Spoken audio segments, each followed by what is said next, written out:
Hello guys, we Shangjukta and Shevanti welcome you to your audio story channel Suspense and More.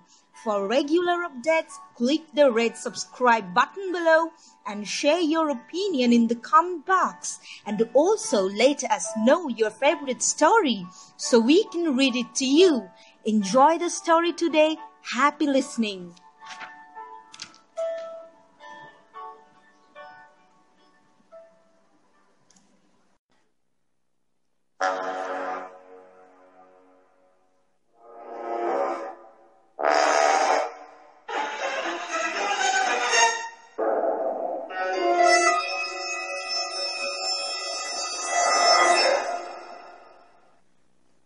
The Umbrella Man by Roald Dahl. I'm going to tell you about a funny thing that happened to my mother and me yesterday evening. I'm 12 years old and I'm a girl. My mother is 34, but I'm nearly as tall as her already. Yesterday afternoon, my mother took me up to London to see the dentist. He found one hole. It was in a back tooth and he filled it without hurting me too much. After that, we went to a cafe. I had a banana split and my mother had a cup of coffee. By the time we got up to leave, it was about 6 o'clock. When we came out of the cafe, it had started to rain. We must get a taxi, my mother said. We were wearing ordinary hats and coats, and it was raining quite hard. Why don't we go back into the cafe and wait for it to stop? I said. I wanted another of those banana splits. They were gorgeous. It isn't going to stop, my mother said. We must go home. We stood on the pavement in the rain, looking for a taxi. Lots of them came by, but they all had passengers inside them. I wish we had a car with a chauffeur, my mother said. Just then, a man came up to us. He was a small man and he was pretty old, probably 70 or more. He raised his hat politely and said to my mother, "Excuse me, I do hope you will excuse me." He had a fine white moustache and bushy white eyebrows and a wrinkly pink face. He was sheltering under an umbrella which he held high over his head. Yes, my mother said, very cool and distant. I wonder if I could ask a small favor of you, he said. It is only a very small favor. I saw my mother looking at him suspiciously. She's a suspicious person, my mother. She is especially suspicious of two things, strange men and boiled eggs. When she cuts the top of a boiled egg, she pokes around inside it with a spoon as though expecting to find a mouse or something. With strange men, she has a golden rule which says, the nicer the man seems to be, the more suspicious you must become. This little old man was particularly nice. He was polite, he was well spoken, he was well dressed. He was a real gentleman. The reason I knew he was a gentleman was because of his shoes. You can always spot a gentleman by the shoes he wears, was another of my mother's favorite sayings. This man had beautiful brown shoes. The truth of the matter is, the little old man was saying, I have got myself into a bit of a scrape. I need some help. Not much, I assure you. It's almost nothing, in fact, but I do need it. You see, madam, old people like me often become terribly forgetful. My mother's chin was up, and she was staring down at him along the full length of her nose. It was a fearsome thing. This frosty nose stare of my mother's. Most people go into pieces completely when she gives it to them. I once saw my own headmistress begin to stammer and simper like an idiot when my mother gave her a really foul frosty noser. But the little man on the pavement with the umbrella over his head didn't bat an eyelid. He gave a gentle smile and said, I beg you to believe, madam, that I'm not in the habit of stopping ladies in the street and telling them my troubles. I should hope not, my mother said. I felt quite embarrassed by my mother's sharpness. I wanted to say to her, "Oh, Mummy, for heaven's sake, he's a very, very, very old man, and he is sweet and polite. He is in some sort of trouble, so don't be so beastly to him." But I didn't say anything. The little man shifted his umbrella from one hand to the other. "I have never forgotten it before," he said. You have never forgotten what? My mother asked sternly. "My wallet," he said. I must have left it in my other jacket. Isn't that the silliest thing to do?" Are you asking me to give you money? My mother said. "Oh, goodness gracious me, no. Heaven forbid I should ever do that." Then what are you asking? My mother said. Do hurry up. We are getting soaked to the skin standing here. I know you are, and that is why I'm offering you this umbrella of mine to protect you and to keep it forever, if only... If only what? My mother said. If only you would give me in return £1 for my taxi fare just to get me home. My mother was still suspicious. If you had no money in the first place, she said, then how did you get here? "I walked," he answered. "Every day I go for a lovely long walk. Then I summon a taxi to take me home. I do it every day of the year." Why don't you walk home now? My mother asked. "Oh, I wish I could. I do wish I could. But I don't think I could manage it on these silly old legs of mine. I have gone too far already." My mother stood there chewing her lower lips. She was beginning to melt a bit. I could see that, and the idea of getting an umbrella to shelter under must have tempted her a good deal. "It's a lovely umbrella," the little man said. So I have noticed. "It's silk," he said. I can see that. "Then why don't you take it, madam? It cost me over £20, I promise you, but that's of no importance so long as I can get home and rest these old legs of mine." I saw my mother's hand feeling for the clasp on her purse. She saw me watching her. I was giving her one of my own frosty-nosed looks this time. She knew exactly what I was telling her. "Now listen, Mummy," I was telling her, "you simply mustn't take advantage of a tired old man in this way. It's a rotten thing to do." My mother paused and looked back at me. Then she said to the old man, I don't think it's quite right that I should take a silk umbrella from you worth £20. I think I'd just better give you the taxi fare and be done with it. "Oh, no. It's out of the question. I wouldn't dream of it, not in a million years. I would never accept money from you like that. Take the umbrella, dear lady, and keep the rain off your shoulders." My mother gave me a triumphant sideways look. "There you are," she was telling me. "You are wrong. He wants me to have it." She fished into her purse and took out a £1 note. She held it out to the old man. He took it and handed her the umbrella. He pocketed the £1, raised his hat, gave a quick bow from the waist and said, "Thank you, madam, thank you." Then he was gone.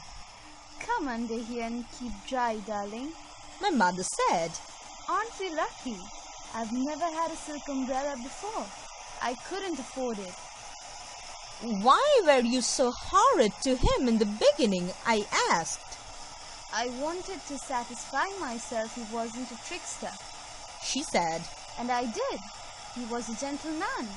I'm very pleased I was able to help him. "Yes, Mommy," I said. A real gentleman. Wealthy too. Otherwise he wouldn't have had a silk umbrella.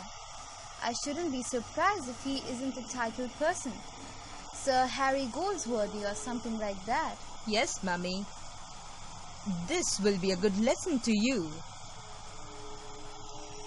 You must not keep doubting people, Mom." Never rush things. Always take your time when you are summing someone up. Then you'll never make mistakes. "There he goes," I said. "Look, Where? over there. He's crossing the street. Goodness, Mummy, what a hurry he is in." We watched the little man as he dodged nimbly in out of the traffic. When he reached the other side of the street, he turned back, walking very fast. "He doesn't look very tired to me, does he to you, Mummy?" My mother didn't answer. "He doesn't look as though he is trying to get a taxi either," I said. My mother was standing very still and stiff, staring across the street at the little man. We could see him clearly. He was in a terrific hurry. He was bustling along the pavement, sidestepping the other pedestrians and swinging his arms like a soldier on the march. He's up to something. My mother said, stony-faced. "But what?" I don't know. My mother snapped. But I'm going to find out. Come with me. She took my arm and we crossed the street together. Then we turned left. Can you see him? My mom asked. "Yes, there he is. He's turning right down the next street." He came to the corner and turned right. The little man was about 20 yards ahead of us. He was scuttling along like a rabbit, and we had to walk fast to keep up with him. The rain was pelting down harder than ever now, and I could see it dripping from the brim of his hat onto his shoulders. But we were snug and dry under our lovely big silk umbrella. What is he up to? My mother said. "What if he turns round and sees us?" I asked. I don't care if he does. My mother said. He lied to us. He said he was too tired to walk any farther, and he's practically running us off our feet. He's a barefaced liar. He's a crook. "You mean he's not a titled gentleman?" I asked. Be quiet, she said. At the next crossing, the little man turned right again. Then he turned left, then right. I'm not giving up now. My mother said. "He has disappeared!" I cried. "Where's he?" "He went in that door. Oh, I can see him now." Into that house. Great heavens, it's a pub. It was a pub. In big letters right across the front, it said, "The Red Lion." "You are not going in, are you, Mummy?" No, she said. We'll watch from outside. There was a big plate glass window along the front of the pub, and although it was a bit steamy on the inside, we could see through it very well if we went close. I was clutching my mother's arm. The big raindrops were making a loud noise on our umbrella. "There he is," I said, "over there." The room we were looking into was full of people and cigarette smoke, and our little man was in the middle of it all. He was now without his hat or coat, and he was edging his way through the crowd toward the bar. When he reached it, he placed both hands on the bar itself and spoke to the barman. I saw his lips moving as he gave his order. The barman turned away from him for a few seconds and came back with a smallish tumbler filled to the brim with light brown liquid. The little man placed a pound note on the counter.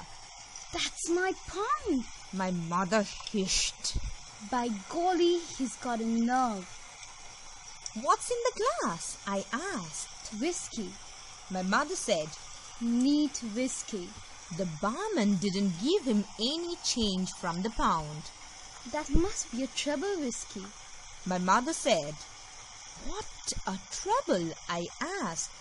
3 times normal measure," she answered. The little man picked up the glass and put it into his lips. He tilted it gently, then he tilted it higher and higher, and very soon all the whiskey had disappeared down his throat in one long pour. "That was a jolly expensive drink," I said. "It's ridiculous," my mother said. "Fancy paying a pound for something you swallow in one go. It cost him more than a pound." It cost him a 20-pound silk umbrella. "So it did," my mother said. "He must be mad." The little man was standing by the bar with the empty glass in his hand. He was smiling now, and a sort of golden glow of pleasure was spreading over his round pink face. I saw his tongue come out to lick the white moustache as though searching for the last drop of that precious whiskey. Slowly he turned away from the bar and edged back toward the crowd to where his hat and coat were hanging. He put on his hat, he put on his coat, then in a manner so superbly cool and casual that you hardly noticed anything at all, he lifted from the coat rack one of the many wet umbrellas hanging there, and off he went. "Did you see that?" my mother shrieked. "Did you see what he did?" "Shh!" I whispered. "He's coming out." We lowered the umbrella to hide our faces and peeped out from under it. Out he came, but he never looked in our direction. He opened his new umbrella over his head and scurried off down the road the way he had come. "So that's his little game," my mother said. "Neat! Super!" We followed him back to the main street where we had first met him, and we watched him as he proceeded, with no trouble at all, to exchange his new umbrella for another pound note. This time it was with a tall, thin fellow who didn't even have a coat or hat, and as soon as the transaction was completed, our little man trotted off down the street and was lost in the crowd. But this time he went in the opposite direction. "You see how clever he is," my mother said. "He never goes to the same pub twice." "He could go on doing this all night," I said. "Yes," my mom said. "Of course, but I'll bet he prays like mad for rainy days."